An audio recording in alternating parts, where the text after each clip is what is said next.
In this video, I'm going to show you on how you can zoom in and zoom out in the Canva interface. So if you have a design that looks really big, or you want to look something that is very small and you need some extra magnification, then you can literally just zoom in your workspace in Canva.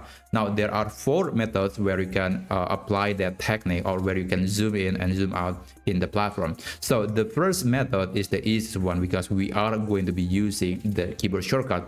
If you are a Windows user, you can use the keyboard shortcut Control and plus. Sorry about that. Control and plus. Once again, you can Control and plus. If you are a Mac user, you can use Command and plus.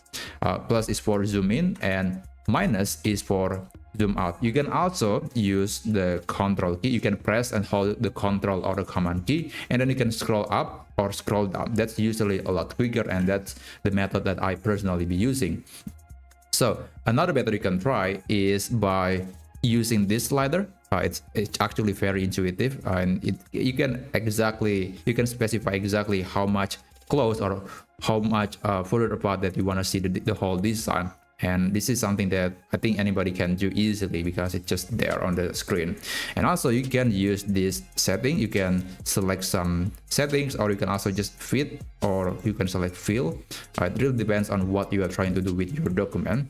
And lastly, there is an option by the browser. So you can increase the whole interface, not just this design, but also the whole interface, like the menu, the links, the template in your Canva design. So you can click on the browser, click the setting, and you can click zoom.